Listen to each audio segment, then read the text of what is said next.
The wind howled across the wasteland, carrying red dust that stung like tiny needles. Daeho pulled his scarf tighter around his face and squinted at the horizon. The twin suns of Tyson 7 were setting, painting the sky in shades of orange and purple. He had been walking for 3 hours, following the signal on his scanner. Most salvagers stuck to the known crash sites. Easy pickings, they called them. But Daeho was different. He went where others feared to go, deep into the dead zones where the old war had left its worst scars. That was where the real treasure lay hidden, buried under years of sand and silence. His scanner beeped again, stronger this time. He stopped and checked the reading. The signal was coming from just beyond the next ridge. Daeho felt his heart beat faster. Whatever was out there, it was big. Maybe big enough to change his life. He climbed the ridge carefully, his boots slipping on the loose rocks. When he reached the top, he stopped and stared. Below him, half buried in a deep canyon, was a warship unlike anything he had ever seen. It was massive, easily 300 meters long, its hull smooth and dark like polished stone. The design was elegant, almost organic, with curves that looked more grown than built. Daeho had seen plenty of crashed ships in his 5 years as a salvager. Human vessels were boxy and practical. The Krell ships were all sharp angles and brutal efficiency. The Thurian cruisers looked like flying factories. But this ship was different. It was beautiful, in a way that made his chest tighten.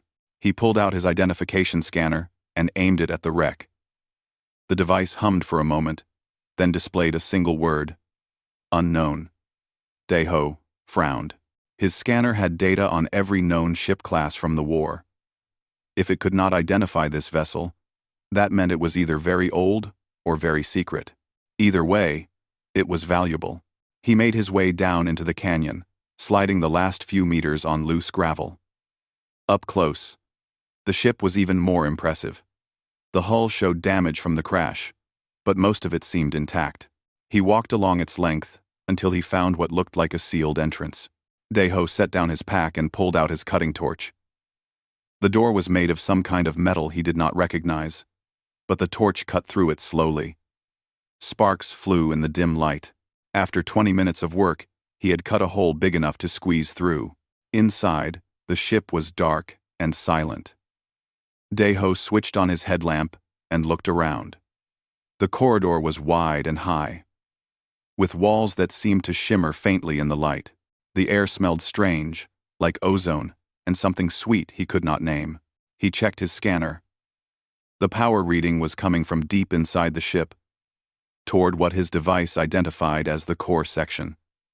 Daeho started walking, his footsteps echoing in the empty halls.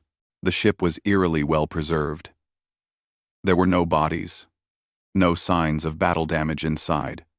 It was as if the crew had simply vanished. He passed rooms filled with equipment he did not understand, chambers with walls covered in symbols that hurt his eyes to look at. After 30 minutes of walking, he reached a sealed door that pulsed with faint blue light. His scanner went crazy, the readings spiking higher than he had ever seen. Whatever was behind that door, it was still active. Daeho hesitated. Every instinct he had developed in the military told him to turn back. Active systems meant danger, but his salvager instinct, the part of him that had kept him alive and fed for 5 years, told him that danger also meant profit. He found the door controls and studied them. The symbols were alien, but the logic was universal. After a few tries, the door hissed and began to open. Cold air rushed out, making him shiver. The room beyond took his breath away. It was a large chamber, circular, with walls that glowed with soft bioluminescent light. In the center stood a massive crystalline pod filled with clear fluid that sparkled like liquid diamonds. And inside the pod, suspended in the fluid, was a woman. Daeho stepped closer, his hand instinctively moving to the pistol at his hip. The woman was alien. That much was clear. Her skin was a pale silver blue color. that seemed to shimmer. Her features were humanoid but refined, almost delicate, with high cheekbones and a narrow chin. Her hair was long and white, floating around her head in the fluid. Intricate markings covered her arms and neck, like tattoos that glowed faintly. She was beautiful in a way that made him forget to breathe. He walked around the pod, studying her. She appeared to be sleeping, her eyes closed, her expression peaceful. She wore some kind of form-fitting suit that looked organic, like a second skin. On her forehead was a circlet of silver metal, embedded with small crystals. Dae-ho checked his scanner. The pod was a stasis chamber, still functioning after all these years. But the readings were not good. The power levels were dropping. According to his device, the chamber would fail completely in less than 4 hours. He stood there, staring at the sleeping woman, and felt something crack inside his chest. He had seen death before. He had caused death before. During the war, he had watched his friends die and had learned to lock those memories away. But, standing here, looking at this alien woman, who would die in a few hours, he felt something he had not felt in a long time. He felt responsible. Dae-ho told himself he should leave. This was not his problem. She was an alien, possibly from one of the races that had killed his friends.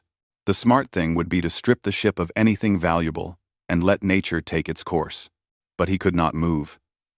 He kept staring at her face, so peaceful in sleep, unaware that her entire species was probably extinct, unaware that the war had ended 15 years ago, unaware that she was alone, just like him. He cursed under his breath and moved to the pod's control panel. The symbols made no sense, but there was a sequence of lights that seemed to indicate some kind of emergency protocol. Dae-ho was a trained engineer. He had fixed dozens of different types of systems over the years. Alien or not, machines followed certain rules. His hands moved over the controls, testing, learning. The panel responded to his touch, symbols lighting up. He found what looked like a release sequence and studied it carefully. If he did this wrong, he could kill her instantly. But if he did nothing, she would die anyway. Dae-ho took a deep breath and initiated the sequence. The pod hummed, louder than before. The fluid began to drain slowly. The lights in the chamber grew brighter, pulsing in rhythm with some unseen heartbeat. Then, all around him, the ship woke up. Lights flickered on in the corridors. Systems hummed to life. The entire vessel seemed to take a breath after its long sleep. The fluid was nearly gone now. The woman's body settled gently onto the bottom of the pod. The crystal surface began to retract, sliding into the base.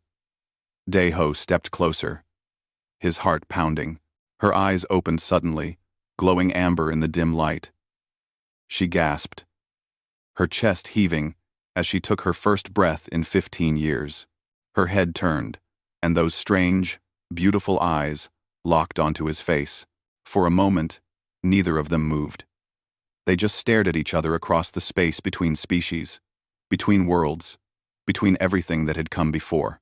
Then she opened her mouth and spoke, her voice weak but urgent, in a language he had never heard. The ship's systems roared louder around them, and Dae-ho realized that whatever he had just started, there was no turning back now. The woman tried to stand and immediately collapsed. Dae-ho caught her without thinking, his arms wrapping around her thin frame.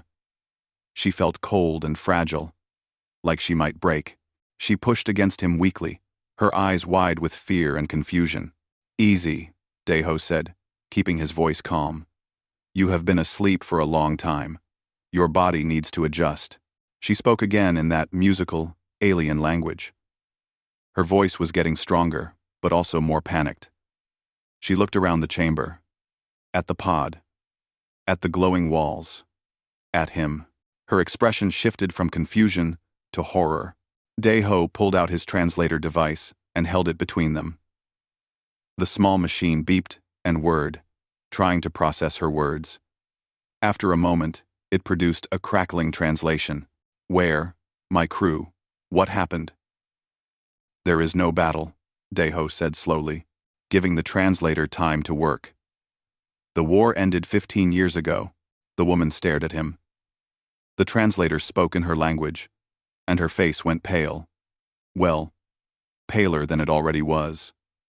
She shook her head, her white hair swaying. No, impossible. I was only meant to sleep for one cycle. The war cannot be. She stopped, her eyes focusing on something past him. Deho turned and saw a holographic display had appeared on the wall. Alien symbols scrolled past, too fast for him to follow, but the woman could read them. He watched her face as she absorbed the information, watched the color drain from her silver-blue skin. No, she whispered. The translator barely caught it. No. No. No. She pulled away from him and stumbled to the display, her hands touching the symbols. Her breathing became faster, more desperate. She spoke rapidly, asking questions of the ship's computer. The responses made her flinch, as if struck. Deho stood there, feeling useless. He had pulled her from the pod to save her life, but now he wondered if that had been the right choice. Sometimes, death was kinder than the truth. Finally, she turned back to him. Tears ran down her face, glowing faintly in the chamber's light. "My people," she said, and the translator caught the grief in her voice. "All gone. The Empire. 15 years. How can this be?" "I do not know," Deho said honestly. 15 years ago, all the alien civilizations went silent at once. No transmissions, no ships, no contact.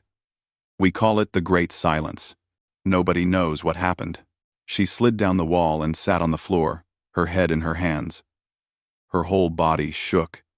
Deho felt that crack in his chest widen. He sat down near her, not too close, giving her space. "What is your name?" he asked quietly. She looked up at him, her amber eyes searching his face. For a moment, he thought she would not answer. Then, she spoke. "Nari, I am." Deho felt his stomach drop. A queen. He had just woken up, an alien queen. This was getting worse by the minute. "I am Deho. I am a salvager. I found your ship by accident." "Salvager," she repeated, and there was something sharp in her voice. "You came to strip my ship for parts." "Yes," he admitted. "But I chose to wake you instead." That seemed to surprise her. She studied him with those unsettling eyes. Why? Deho thought about that. Why had he done it? The smart answer, the safe answer, would have been to let her sleep forever. But he found himself telling the truth. "Because I have seen enough death. I did not want to see more." Nari was quiet for a long moment. Then she nodded slowly, as if that answer satisfied her. She wiped her face and stood up, wobbling slightly. Deho stood too, ready to catch her if she fell again. "I need to access the ship's full records," she said. "I need to understand what happened." They made their way through the ship together, Nari leaning on the walls for support. She led him deeper into the vessel, to a room filled with crystalline displays and organic-looking controls. She sat in a chair that seemed to mold itself to her body and placed her hands on the armrests. The circlet on her forehead began to glow. The ship responded, systems coming online throughout the vessel. Deho watched in amazement as information streamed across the displays. He could not read the symbols, but he understood what was happening. Nari was connecting directly with the ship's computer, using some kind of neural link. Her face showed a dozen emotions in quick succession. Confusion, horror, grief, anger. She spoke to herself in her own language, sometimes asking questions, sometimes just reacting to what she learned. After 10 minutes, she pulled her hands away. The glow faded from her circlet. "This ship," she said slowly, "is a royal ark. It was designed to preserve my people in case of catastrophic loss. It contains genetic templates for millions of Velan. Our history, our art, our culture, everything we were. Oh, Deho felt the weight of that. Then you are not just the last queen. You are the last of your species. 2. Deho felt the weight. Yes, Nari whispered. The very last.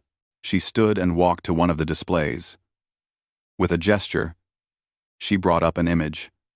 It showed a planet, beautiful and blue, with 3 moons. Cities of crystal and light covered its surface. My homeworld, she said. Velara. Population, 12 billion. Now empty. She showed him more images. Fleets of ships, elegant and deadly.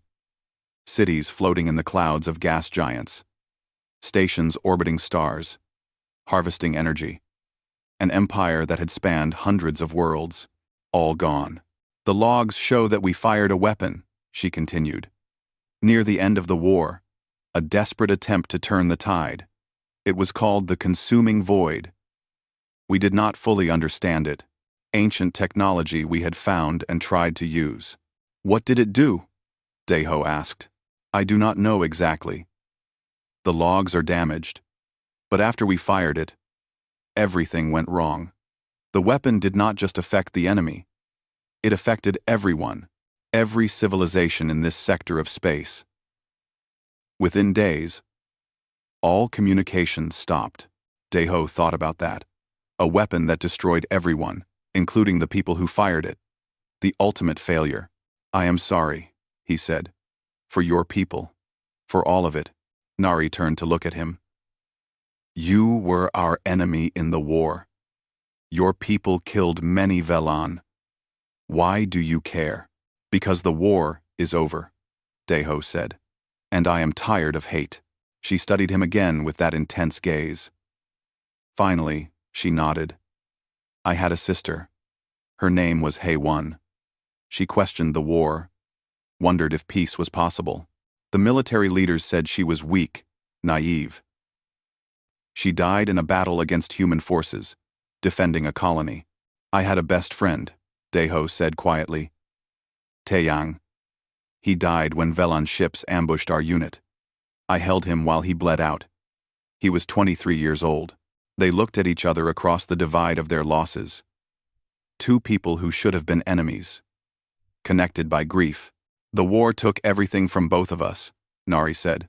Yes. Deho agreed. A sudden alarm made them both jump.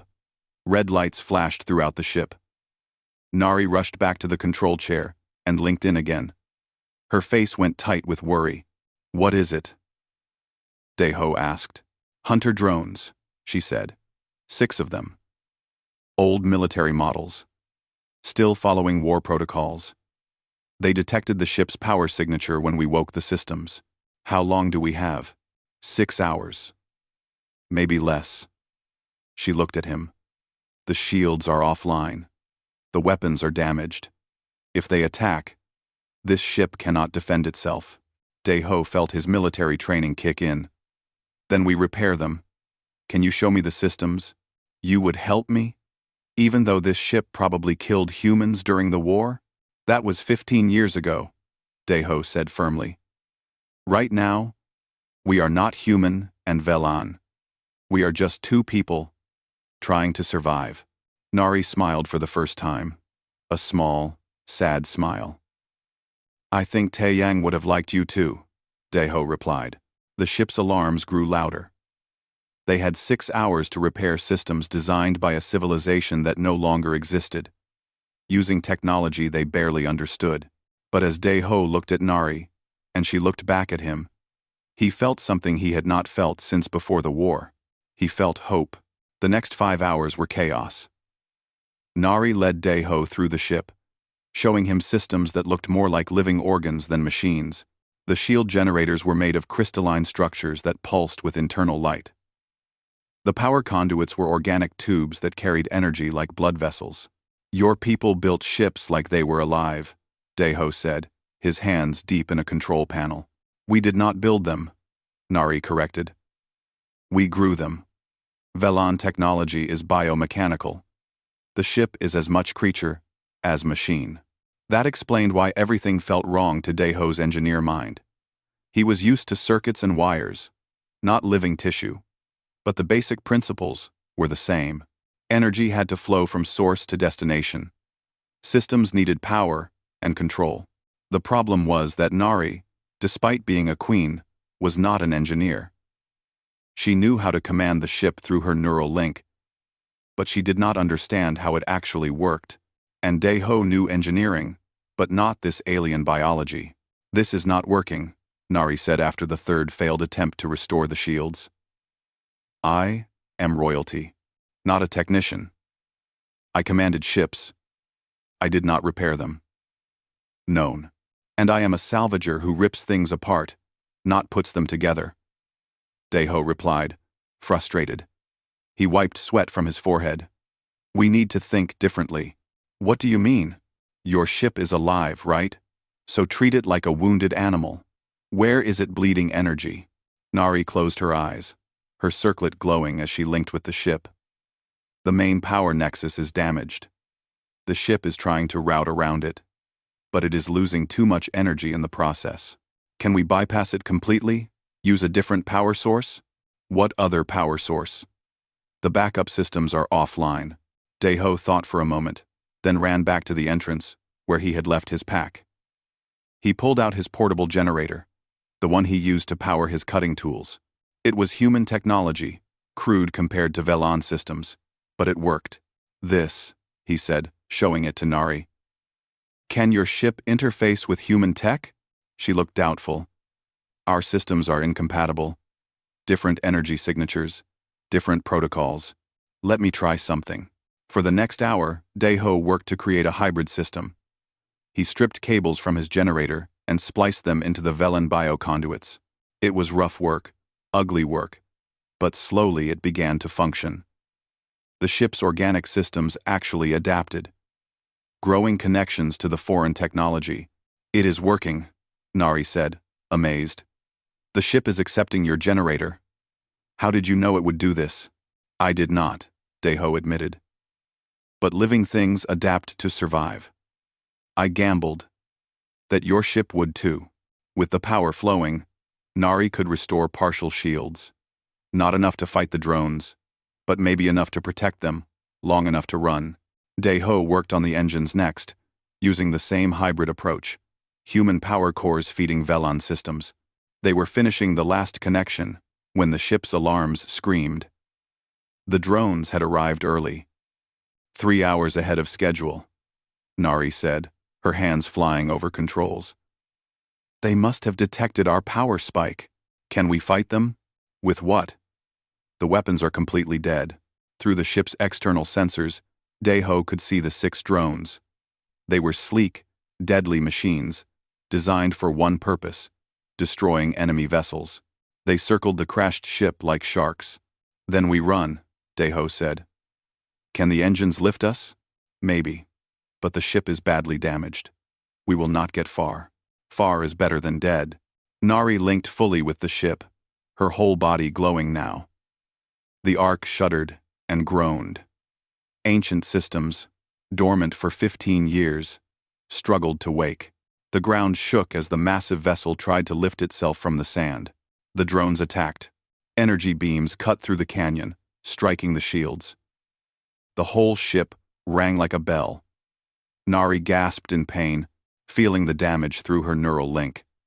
Daeho grabbed her shoulder. "Stay with me. Keep the shields up." "I am trying." 2 drones came from the left, 3 from the right. They coordinated their attack perfectly, programmed by the same AI.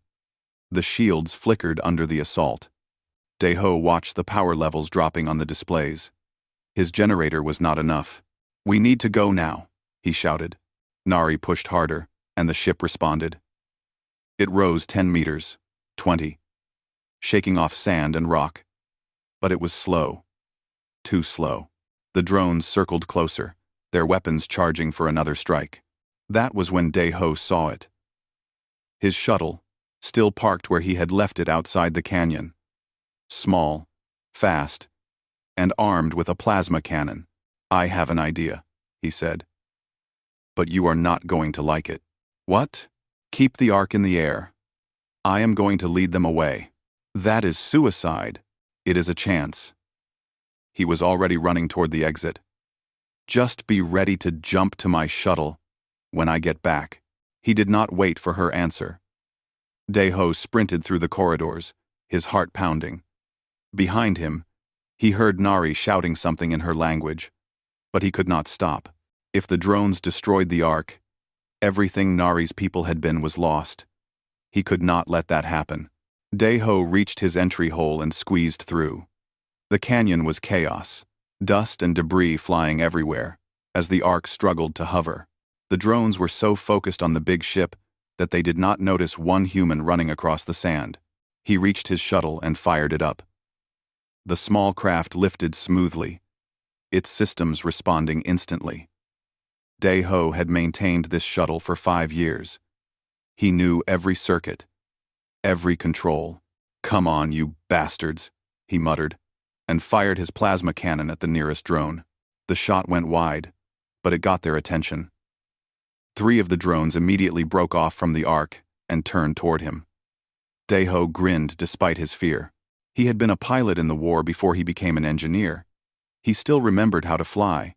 The shuttle dove and weaved through the canyon, the drones chasing. Their weapons were more powerful, but he was faster and more agile. Daeho led them on a wild chase, using every trick he knew. He skimmed the canyon walls, dove through narrow gaps, even flew under the hovering ark, but he could not shake them.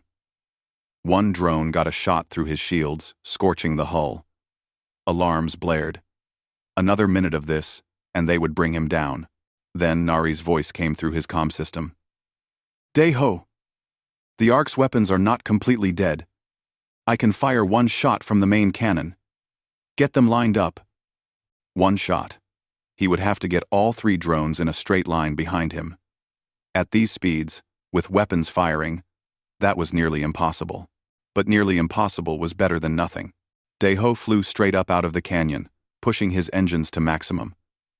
The drones followed, gaining on him. He could see their positions on his scanner. Almost in line. Almost. "Now!" he shouted. A beam of pure white energy shot from the ark, cutting through the air like a sword. It caught all 3 drones perfectly, vaporizing them instantly. The blast was so close to Daeho's shuttle that his shields collapsed completely. "Good shot!" he yelled, laughing with relief, but they were not safe yet. The 3 remaining drones were converging on the ark again. Nari could not fire another shot without the weapons exploding. The ark's shields were at 5%.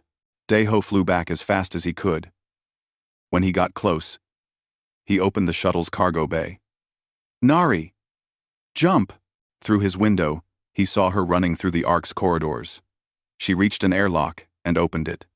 The wind caught her white hair, whipping it around her face.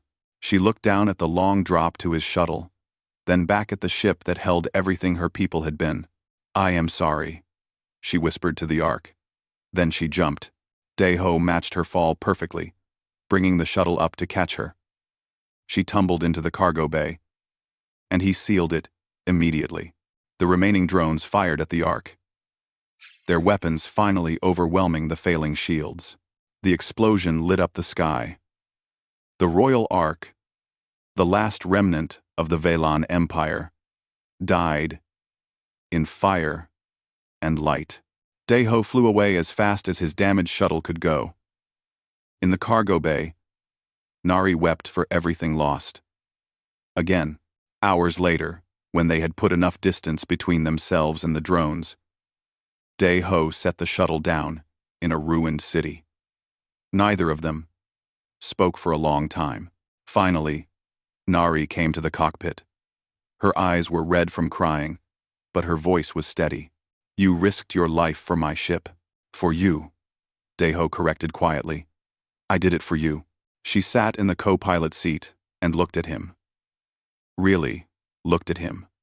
Seeing him perhaps for the first time, not as a human, not as an enemy, but as a person. "Tell me about Taeyang," she said softly. So he did. And then she told him about Haewon.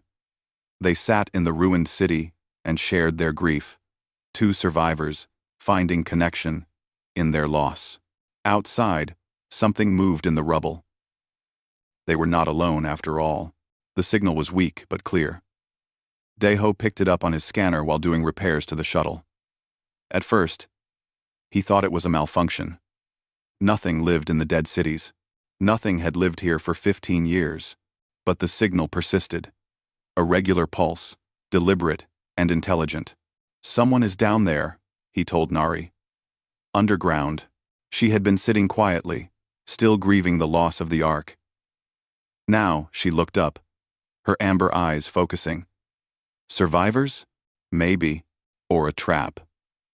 Daeho checked his weapons. Either way, we should investigate. We need supplies. And my shuttle will not fly much farther without serious repairs. They found the bunker entrance hidden beneath collapsed buildings. The door was massive, designed to withstand bombardment. Someone had sealed it from the inside. Daeho studied the control panel, noting the mix of technologies. Human, Krell, Thurian, even what looked like Velon components. This was built after the war, he said. A shelter for multiple species. Nari placed her hand on the Velon section of the controls. Her circlet glowed faintly, and something clicked deep inside the mechanism. The door groaned and began to open, dust falling from its edges. Wait, Daeho said, raising his pistol. Let me go first. They descended into darkness, their lights cutting through the gloom. The bunker was deep, carved into bedrock. Daeho could see evidence of life everywhere. Food containers, sleeping areas, makeshift workshops. But no people. Then a voice called out in human language. Stop, right there. Weapons down. Daeho froze. He recognized the tone of someone who had their own weapon trained on him. We are not here to fight. We are just looking for help. Sure you are. The voice was female, tired but strong. Everyone who comes here is looking for help. Question is, what are you willing to trade for it? Lights flickered on throughout the bunker. Daeho found himself staring at a woman in worn military fatigues, a rifle pointed at his chest. She was maybe 40, with short gray hair and scars crossing her weathered face.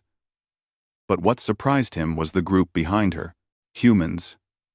Yes, but also Krell with their segmented armor, Thurians with their multiple arms, and others from species he barely recognized. All armed, all watching, and in the back, standing perfectly still, was a Velon male. Nari gasped. She stepped forward, ignoring the weapons. The male stared at her, his silver eyes widening. Then, slowly, he dropped to one knee. My queen, he said in the Velon language. You live, Kale? Nari's voice shook. Commander Kale? How are you here? The human woman lowered her rifle slightly. You two know each other? He was the commander of my honor guard, Nari said, still staring at Kael. I thought all my people were gone. Kael stood, and Daeho could see the age on him now. This was not the proud warrior he had probably once been. This was someone who had survived 15 years of horror. Most are gone, my queen, Kael said quietly, but not all. There are pockets of survivors across the galaxy. Small groups, hiding, trying to endure. The human woman slung her rifle over her shoulder. I am Bo-Ra. I was a combat medic. Stayed behind when the evacuation orders came. Could not leave the wounded. She gestured to the others. We have been keeping this bunker running since the silence. 67 souls from 12 different species. Daeho lowered his weapon. I am Daeho. This is Queen Nari. We are running from hunter drones. Hunter drones? Bo-Ra's expression darkened. Those things are still active? We thought they had all run out of power years ago. They detected the power signature from the Royal Ark, Nari explained. We had to abandon it. A murmur ran through the gathered survivors. Kael looked stricken. The Ark is destroyed? Everything, Nari finished. Yes, I know. Bora studied them both carefully. Come. You look half dead. We will feed you, patch up your wounds, and then we talk. She paused. After that, we need to tell you some things. Things about the silence that you need to know. They were led deeper into the bunker. It was larger than Daeho had expected. With multiple levels carved into the rock, the survivors had built a small community here, complete with hydroponics gardens, workshops, and living quarters. Daeho sat with Nari in a common area, while Bo-Ra brought them food. Real food. Not the ration bars he had been eating. His hands shook as he ate, realizing how hungry he had been. Kale sat across from them, unable to stop staring at Nari. I never thought I would see you again, my queen. When the silence came, and the evacuation ships left without you. I was in stasis, Nari said. On the Ark. It was meant to be temporary, just during one battle. But the stasis field malfunctioned. I slept for 15 years. Perhaps that was fortunate, Kale said darkly. You did not have to see what happened to our people. Tell me, Nari commanded, her royal authority returning. Tell me everything. Kale looked at Bo-Ra, who nodded. Then he began to speak, and Daeho felt his blood run cold. The consuming void had not destroyed civilizations. It had changed them. The weapon was based on ancient technology that the Velon had found on a dead world. They had thought they understood it, thought they could control it. They were wrong. The void did not kill. It consumed identity, individuality, free will. It spread like a plague through neural systems, biological and mechanical. Those touched by it lost themselves, becoming part of something else. A collective consciousness. Without personality. Without mercy. We call them the void-touched, Bora said. They look like the people they used to be. But inside, they are gone. Replaced by this thing. The silence was not extinction. Kale continued. It was transformation. Within days of firing the weapon, the void spread through the Velan Empire.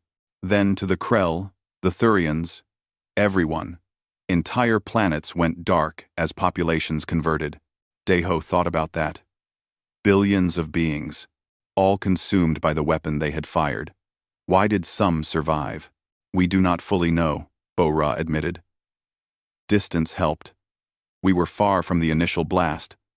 Some species had natural resistance. Others just got lucky. She looked grim. But the void is still spreading, slowly. Every year, we hear of more pockets going silent. Can it be stopped? Nari asked. Kale hesitated, then nodded slowly. There might be a way. The Ark, before it was destroyed, did you access its full database? Some of it, Nari said. Why? Because the royal arcs were designed to carry more than genetic templates and culture. They carried fail-safe protocols, ways to purge Velan systems in case of catastrophic contamination. Kale leaned forward. The consuming void is such a contamination. If there was ever a protocol designed to counter it, it would be in the Ark. Daeho felt his stomach sink. But the Ark is gone. We watched it explode. The data might still exist, Kale said. If you accessed any of it, if the ship copied information to your neural pattern. He looked at Nari with desperate hope. My queen, when you linked with the Ark, did you download anything? Nari touched her circlet thoughtfully. I am not sure. I felt the ship transfer something to me, but I did not understand what. I thought it was just granting me command access. It might have been more, Kale said. The Ark would have recognized you as the last royal. It might have transferred its entire core database to you. For safekeeping. Bo-Ra pulled out a scanner and aimed it at Nari. After a moment, her eyes widened. There is something in her neural implant. A massive amount of compressed data. I have never seen anything like this. Can you access it? Daeho asked. Not with our equipment. We would need specialized Velon technology. Bora looked troubled.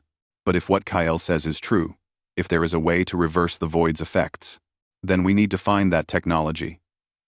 Nari said firmly. Where is the nearest intact Velan facility? Kale shook his head. They are all gone, my queen. Destroyed or overrun by void touched. There is only one place that might still have functioning systems. He paused. The Ark. We destroyed it, Deho said. No. We destroyed it enough to stop it from flying. But the core might still be intact. If we could get back there, access the central computer. The hunter drones will still be there, Deho pointed out. Then we fight them, Kale said simply. What choice do we have? Nari stood, and everyone in the bunker seemed to feel it.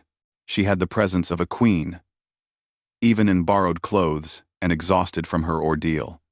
Gather everyone who can fight. We are going back for the Ark, Bora nodded. We have some weapons, some vehicles. It will not be much. It will be enough, Nari said. It has to be. They spent the next hours preparing. Deho worked on weapons with the human survivors, surprised to find himself laughing and joking with them. After so long alone, being part of a team again felt good. Nari spoke with the Velan and other aliens, organizing them with natural authority. Deho watched her moving through the bunker and realized something. She was not just a queen anymore. She was becoming a leader for all of them, human and alien alike. That night, as they prepared to sleep before the mission, Deho found Nari standing alone, looking at a map of the dead city. Having second thoughts? He asked quietly. Many, she admitted. If I use this protocol, if it even exists, Kale says it might require my genetic signature, my neural pattern. It could kill me. Then we find another way. There might not be another way. She turned to face him. You have already risked so much for me.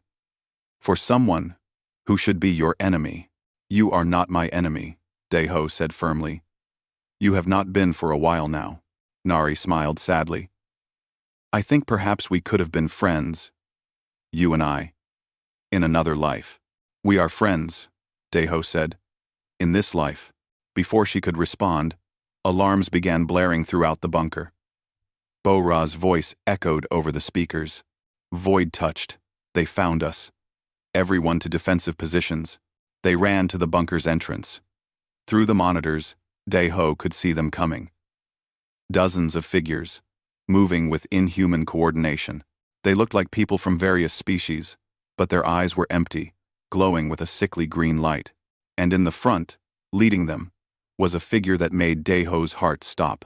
It was Taeyang, his best friend, wearing the same uniform he had died in 15 years ago. Walking, breathing, alive, but not alive. Void touched. Taeyang's empty eyes fixed on the bunker entrance, and his mouth opened. When he spoke, it was in Taeyang's voice, but wrong, layered with something else.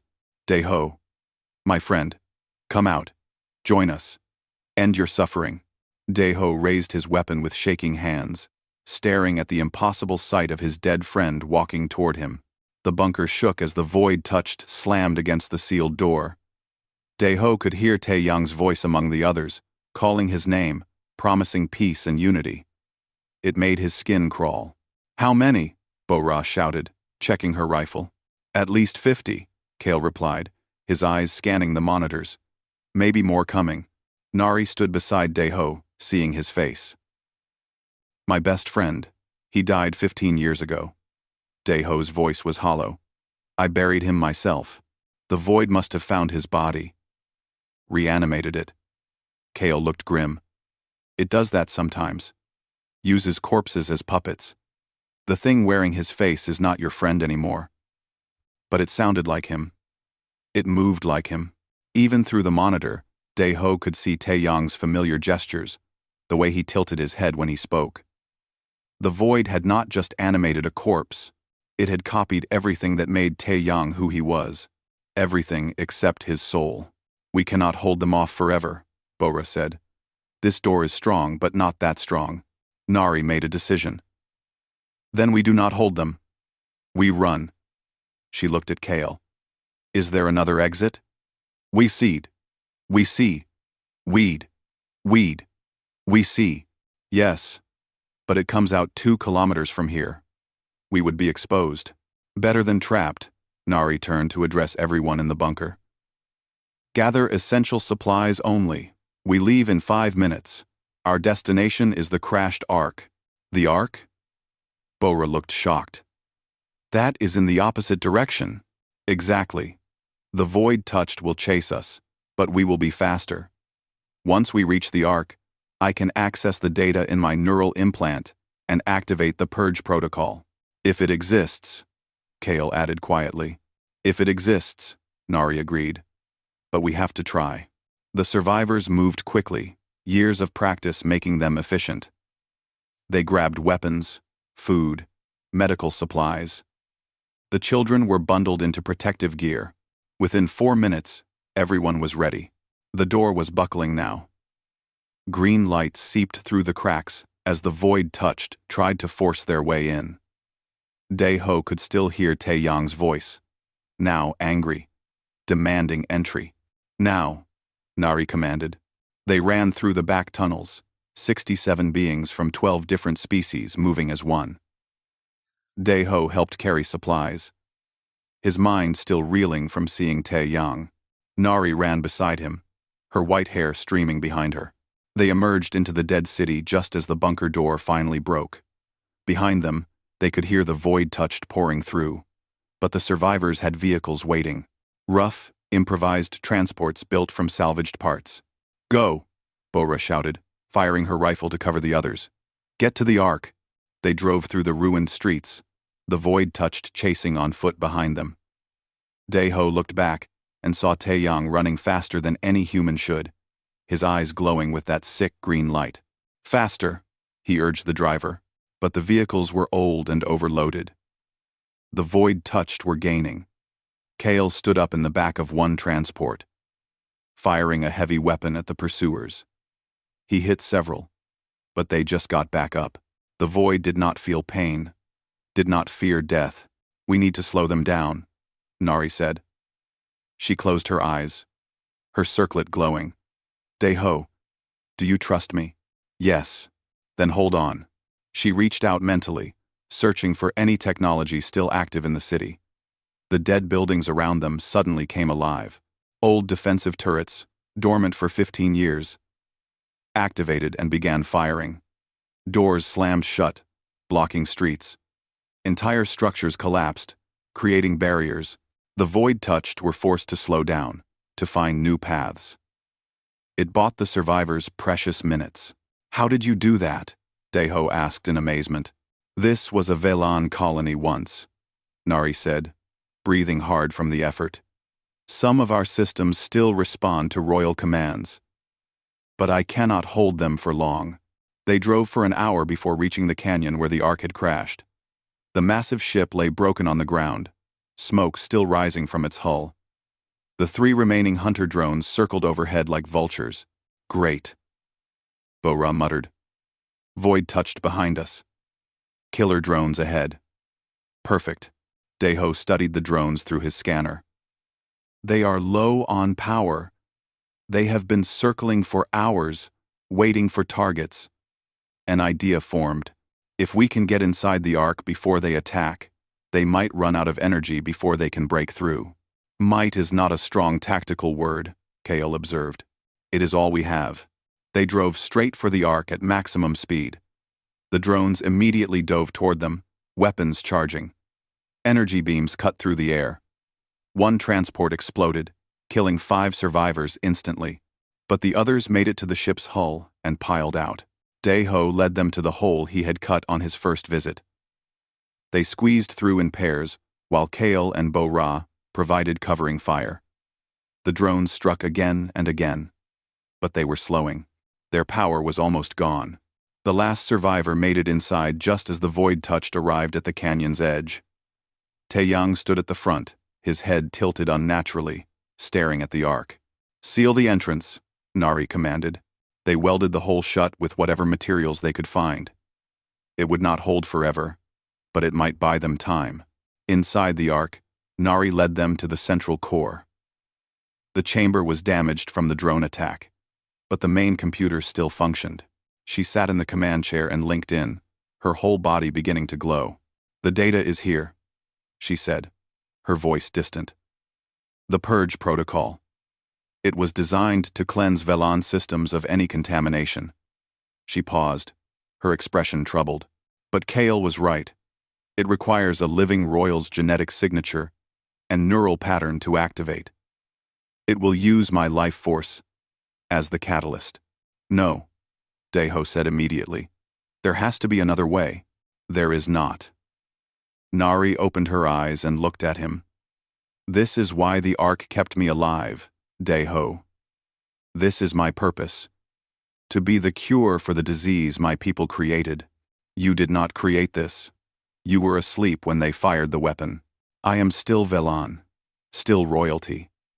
This is my responsibility." She smiled sadly. "Besides, what future do I have? I am the last of my kind.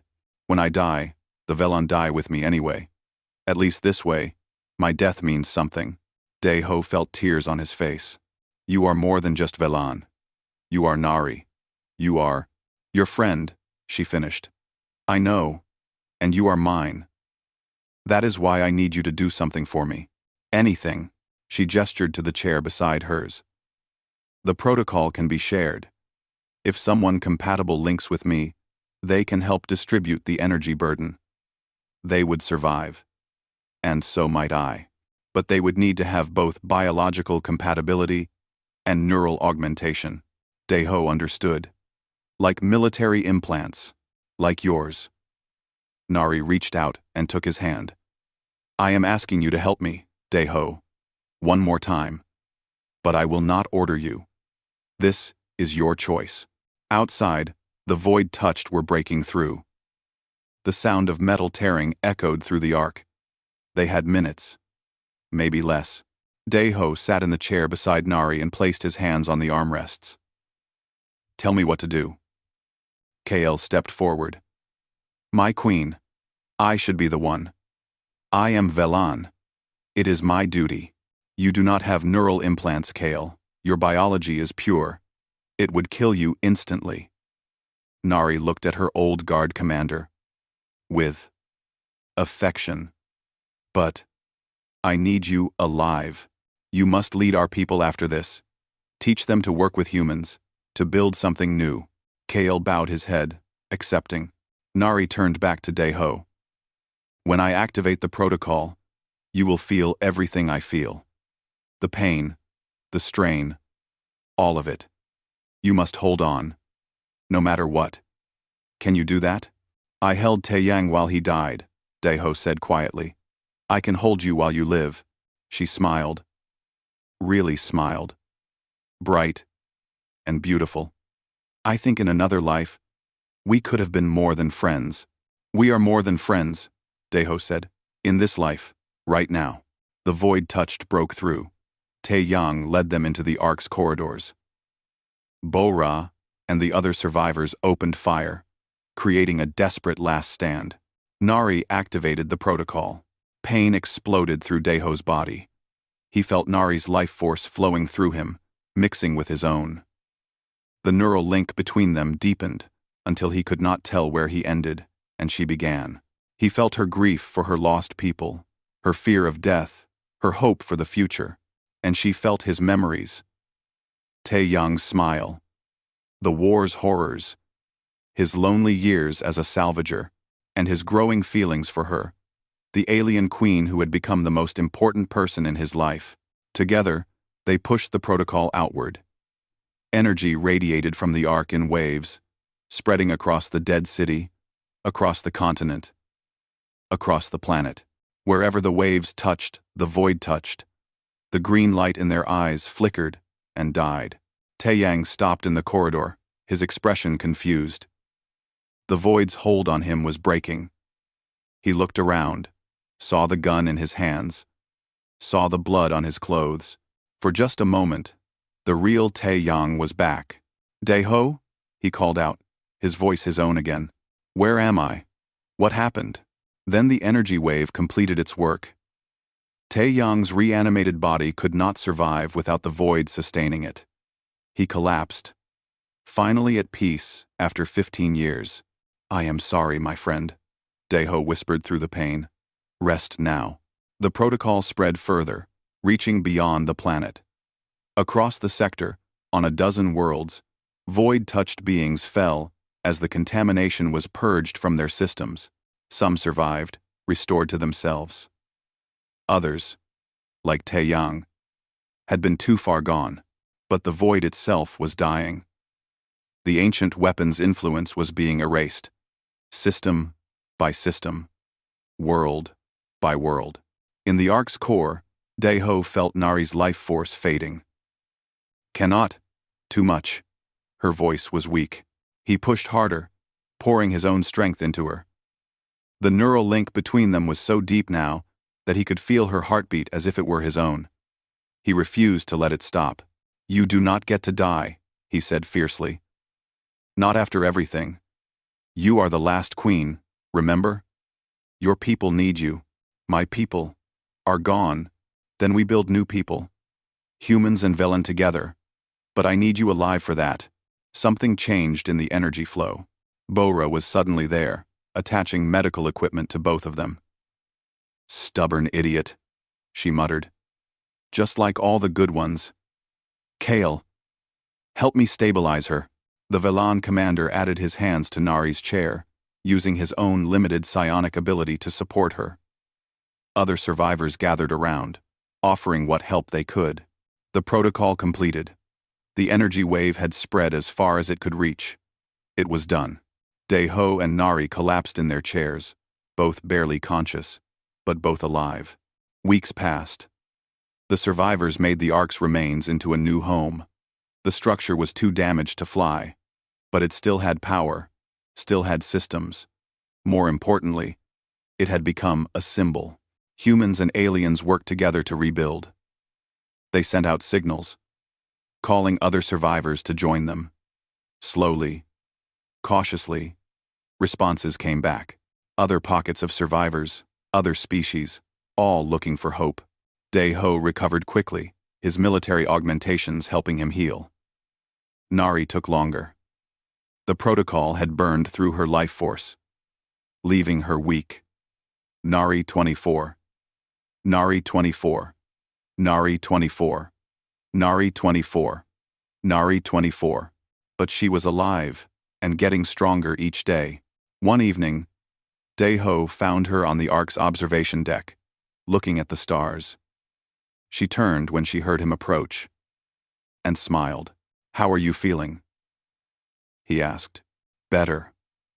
Bora says I will make a full recovery." Nari's hand found his.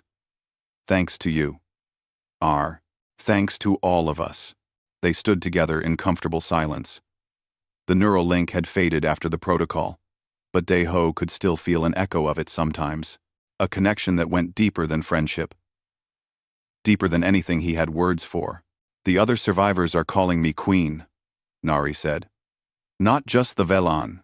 Everyone. You are their queen. I do not want to be queen of one species anymore. I want to be something new." She looked at him. "Help me build it?